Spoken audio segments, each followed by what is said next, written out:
नमस्कार, आप देख रहे हैं सुप्रभात बिहार। आपके साथ मैं हूं अलीम अतर। सबसे पहले बड़ी खबर का रुख करते हैं। दानापुर से बड़ी खबर है, जहां के ईशोपुर में गोली चली है। दरअसल ये गोली एनआरसी के धरना स्थल के पास चलाई गई है। हालांकि पुलिस ने एक खोखा बरामद कर लिया है और दानापुर पुलिस जांच में जुटी हुई है। आपको बता दें, जहां पर गोली चली है वहां से एक खोखा बरामद किया गया है। फिलहाल पुलिस ये जानने की कोशिश कर रही है कि आखिर ये गोली चलाने वाले कौन थे और इनका क्या कुछ मकसद था।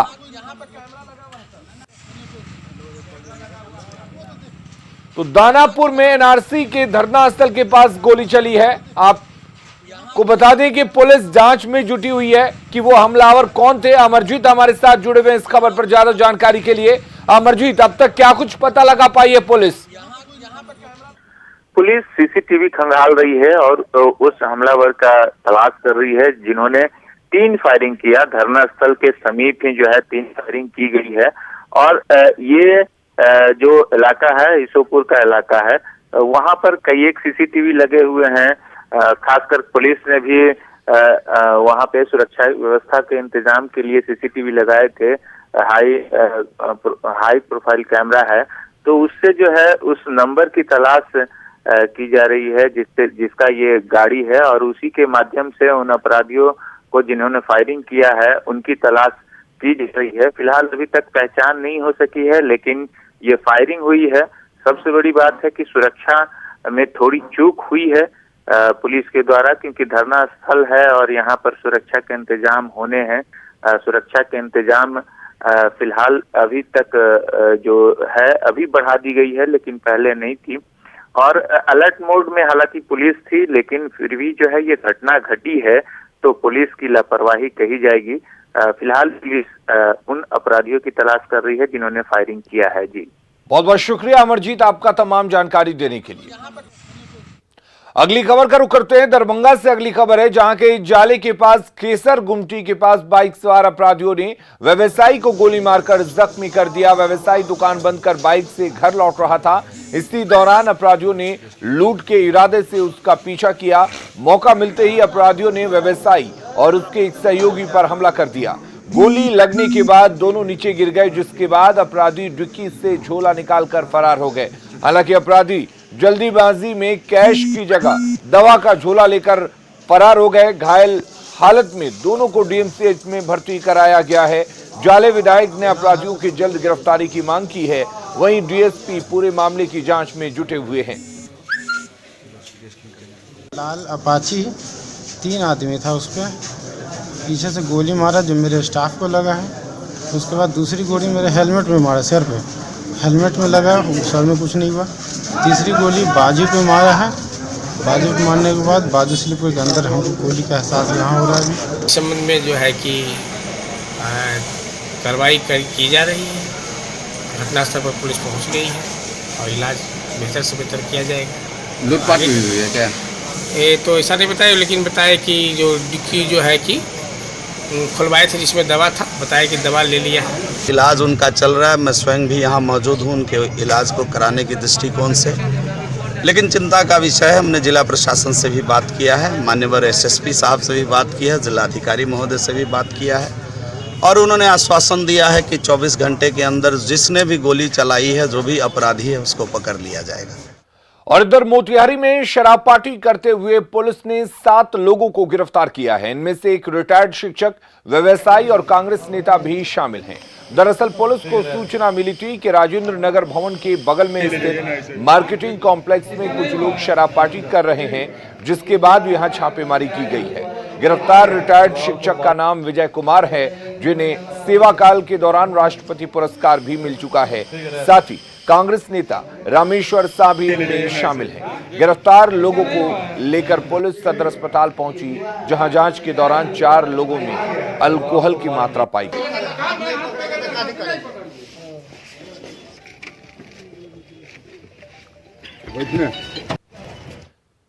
17 फरवरी से हड़ताल पर जाने वाले शिक्षकों पर बिहार सरकार और भी सख्त हो गई है। सरकार ने मैट्रिक परीक्षा से गायब रहने वालों के खिलाफ कार्रवाई का मन बनाया है। सरकार ने ड्यूटी से गायब रहने वाले शिक्षकों को बर्खास्त करने का फैसला किया है। पंचायती राज विभाग ने सभी डीएम को इसके लिए चिट्ठी लिखी है। वहीं शिक्षकों को डराने वाले संघ नेताओं को भी चेतावनी दी गई है। आपको बता दें कि 17 फरवरी से बिहार में मैट्रिक की परीक्षा होनी है। नियोजित शिक्षकों ने इसी दिन से हड़ताल पर जाने का ऐलान किया है।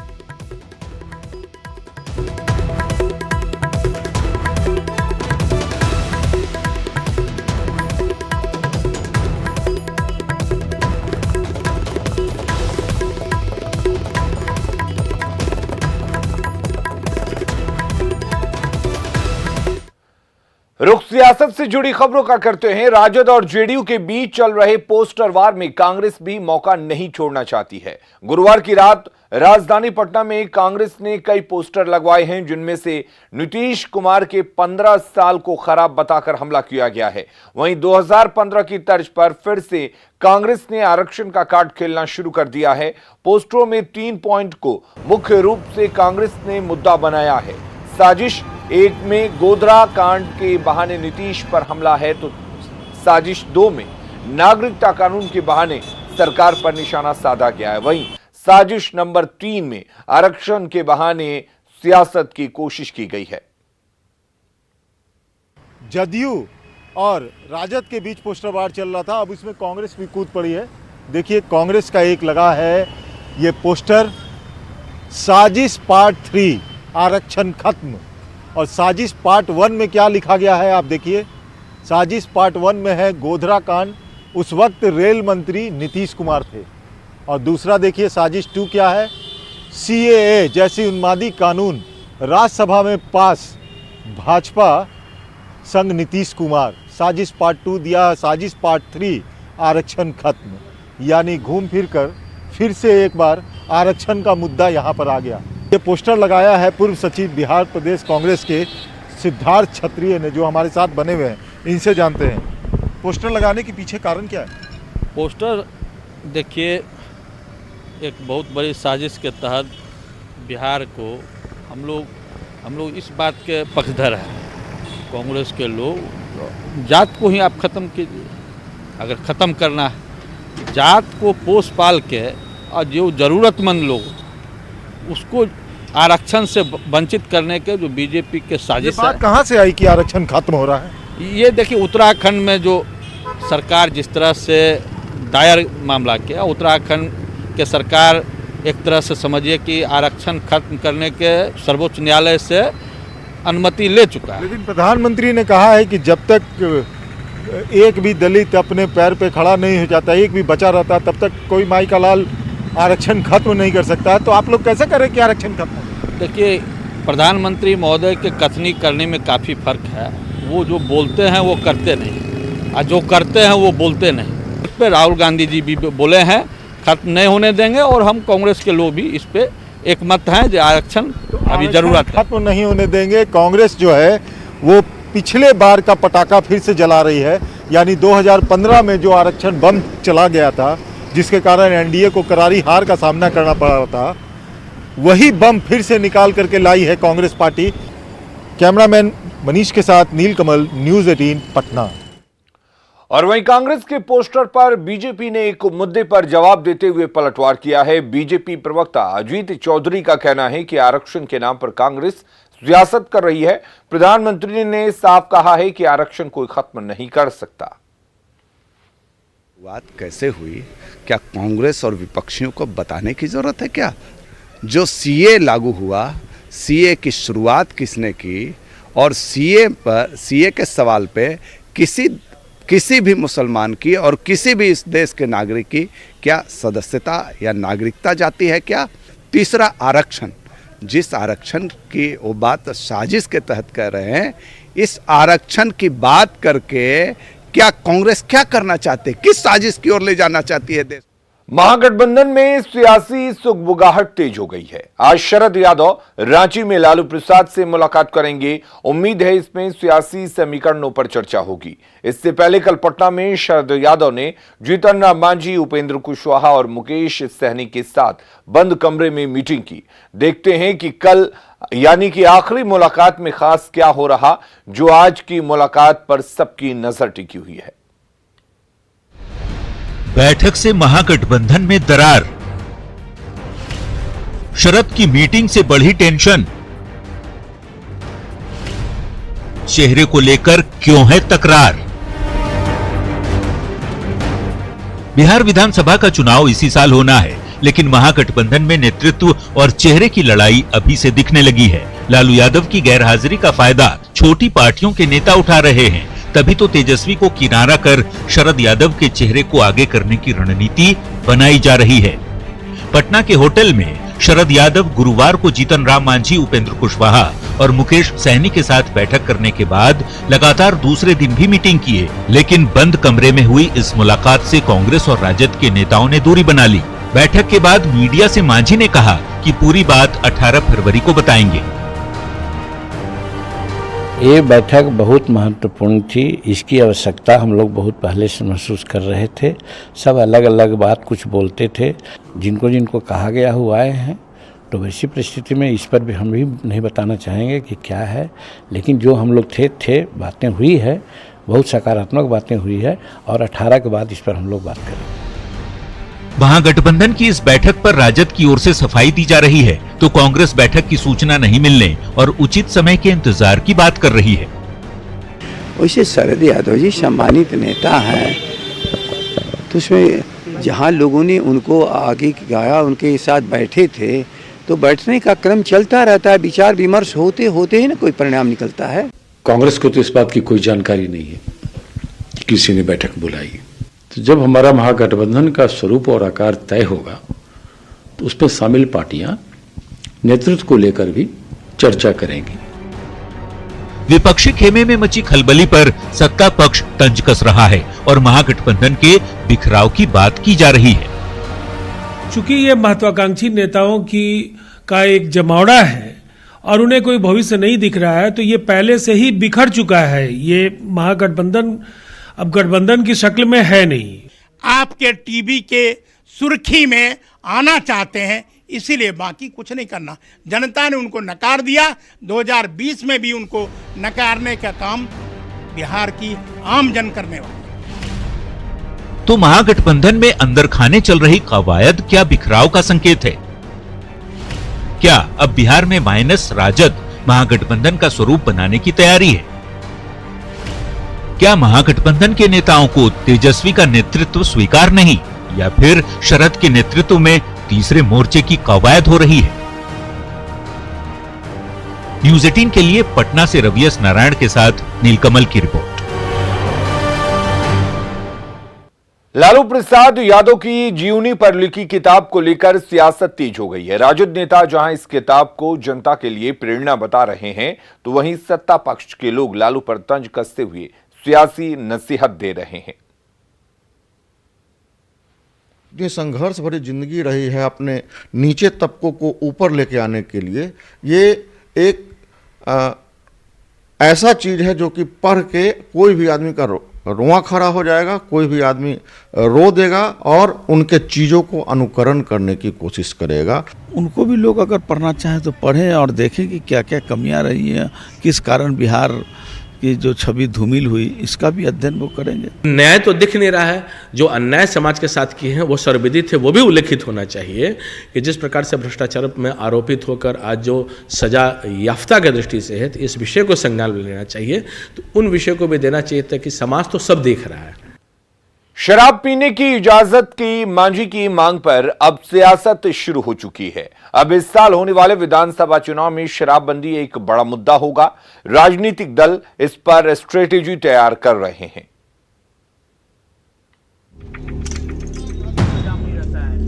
बिहार में शराबबंदी पर सियासत जारी है। विपक्षी दल शराबबंदी को फेल बताकर गरीबों को परेशान करने का आरोप लगा रहे हैं। कुछ दल तो आगामी चुनाव में इसे घोषणा पत्र में डालने का मन भी बना रहे हैं। बड़े लोगों को तो डोर टू डोर आसानी से मिल जा रहा है, और गरीब बेचारा जो है 2 गुना 4 गुना पैसे में लेता है। तो इस पर तो क्यों फेल्योर हुआ, ये भी एक प्रमुख महत्वपूर्ण बिंदु है। शराबबंदी कई राज्यों में जहां हमारी सरकार है हमने लागू नहीं किया है, तो कांग्रेस पार्टी जनहित के मुद्दों को सामने रखती है और उनको लगेगा कि कोई कानून का बेजा इस्तेमाल हो रहा है, और कुछ खास वर्ग के लोग उसका लाभ ले रहे हैं, तो उस पर पुनर्विचार होने की आवश्यकता है। वहीं सत्ताधारी दल विपक्ष पर शराब के बहाने राजनीति करने का आरोप लगा रहे हैं। जेडीयू ने विपक्ष को शराबबंदी बंद करने के मुद्दे को घोषणा पत्र में शामिल करने की चुनौती तक दे दी है।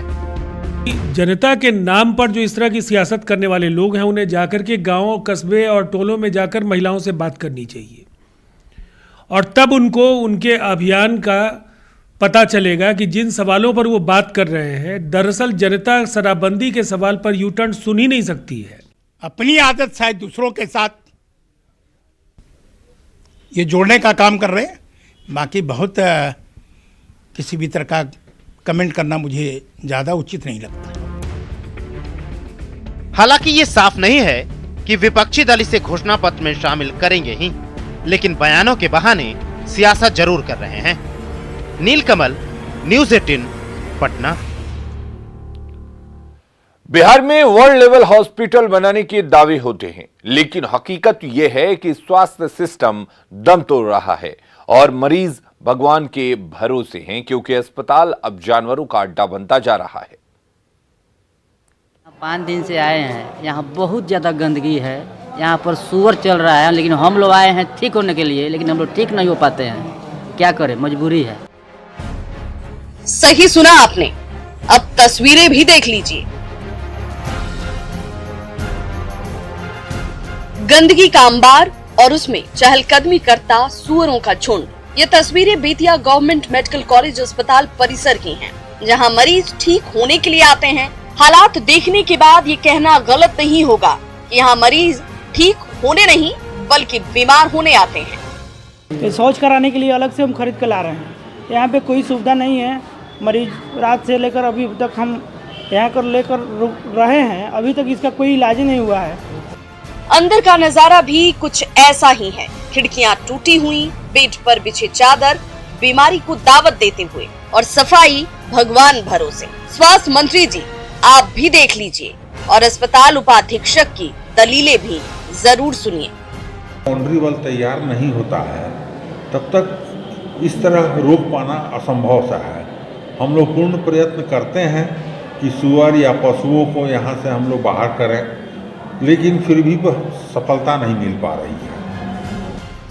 शर्म है ऐसे सिस्टम पर, शर्म है ऐसे उपाधीक्षक पर, और शर्म है ऐसे अस्पताल पर जहां मरीजों की जान से खिलवाड़ हो रहा है और अस्पताल की चौखट पर स्वच्छता अभियान दम तोड़ रहा है।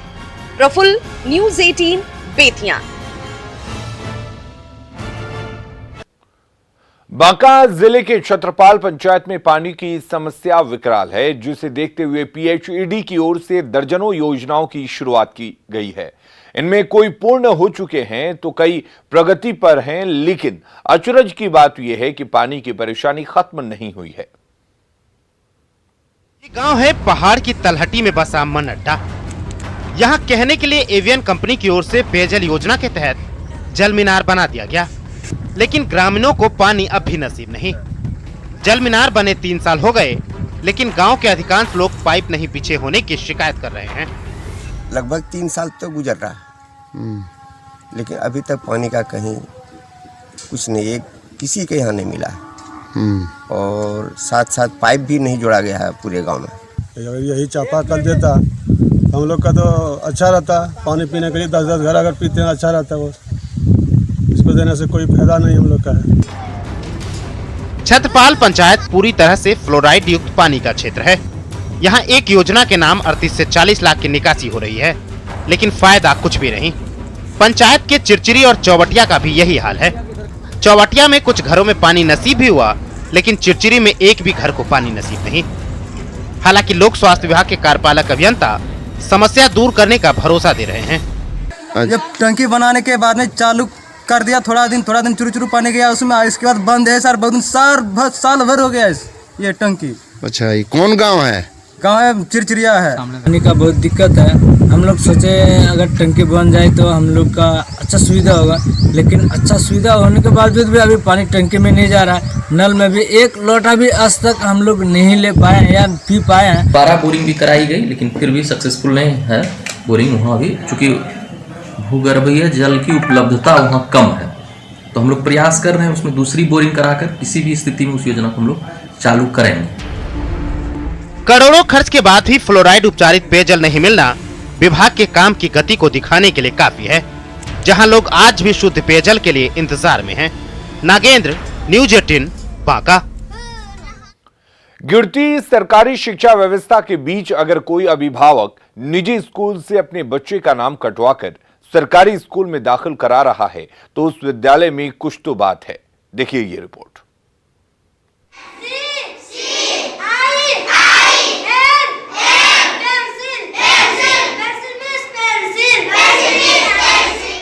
बिहार में सरकारी स्कूलों में गिरती शिक्षा व्यवस्था के आरोपों को ये बच्चे झुठला रहे हैं। सच तो ये है कि सरकारी स्कूल जिले के लिए मिसाल बना हुआ है।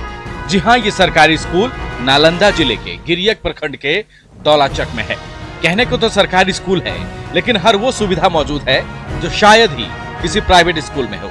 जाहिर है बच्चे प्राइवेट स्कूल छोड़कर यहाँ एडमिशन ले रहे हैं। हाल में ही 62 बच्चे हमारे विद्यालय में निजी विद्यालयों से नाम कटवा करके मेरे विद्यालय में नामांकित हुए हैं। आपके चैनल के माध्यम से सभी अभिभावकों से अपील है कि सरकारी विद्यालय के प्रति जो उनकी सोच नकारात्मक है वो पूरी तरह से सकारात्मक सोच रखें और विद्यालयों में अपने बच्चों का नामांकन सरकारी विद्यालयों में कराएं। स्कूल के बच्चे हर विषय का ज्ञान रखते हैं, वो चाहे विज्ञान हो या भूगोल। हाथ दिया हुआ, हमारे हाथ की जो हड्डी होती है वो बिल्कुल हमारे शरीर जैसे होती है। इसमें जो पाचन क्रियाएं होती है वो भी हमारे शरीर। हम सरस्वती क्लासेस को छोड़कर उत्क्रमित मध्य विद्यालय दौलाचक में आए हैं। यहाँ की सुविधा बहुत अच्छी है और यहाँ पे संस्कृत एवं विज्ञान का सब विषय पढ़ाई होता है। मुख्यमंत्री नीतीश कुमार के गृह जिले का ये उत्क्रमित मध्य विद्यालय सुविधाओं से लैस है और इसमें पढ़ने वाले बच्चे अनुशासित, पढ़ने लिखने आने जाने ड्रेस वगैरह सभी चीज का अनुशासन भी यहाँ ठीक सा रहता है। निजी स्कूलों को मात देता ये स्कूल चर्चा का विषय बना हुआ है। स्वाभाविक है, इसलिए अभिभावक भी प्राइवेट की जगह इस सरकारी स्कूल को तरजीह दे रहे हैं। अभिषेक कुमार, न्यूज 18, नालंदा। बिहार में NH-83 का हाल बेहाल है। सड़कों पर गड्ढे बन गए हैं जिससे यहां से गुजरना खतरे से खाली नहीं है। जहानाबाद जिले में 35 किलोमीटर पड़ने वाली सड़क की हालत तो और भी खराब है। दरअसल 2014 में IL&FS कंपनी को सड़क निर्माण का ठेका दिया गया था, लेकिन 10 से 15% काम करने के बाद कंपनी दिवालिया हो गई, जिसके बाद न तो सड़क निर्माण हो सका और न ही मरम्मती का काम पूरा हो पाया।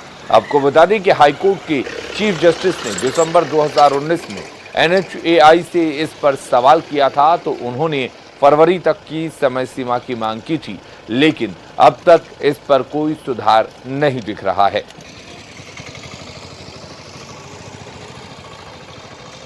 रोड टूटी फूटी हुए कि आदमी का गाड़ी के जनेजा तक निकल जाता है और जो सवारी जो आते आप जाते हैं उसको तो कमर में कहीं दर्द हो जाता है, कहीं छाती में दर्द हो जाता है, यानी कि परेशान ही रहते हैं सब। लोगों को आने जाने में, प्रशासनिक कार्य करने में और हमारे जो यहाँ पे जो भी इंडस्ट्रिस्ट हैं या जो किसान हैं उनको सामान लाने में काफ़ी परेशानी हो रही है। अनेक जगहों पे अभी बड़े बड़े गड्ढे हैं और कोर्ट के द्वारा भी इन्हें निर्देशित किया गया था। इन्होंने काउंटर एफिडेविट उसमें किया है कि अविलंब इन गड्ढों को भर के हम राइडिंग सरफेस को बेहतर बनाएंगे। वो कर रहे हैं, लेकिन अभी वो प्रगति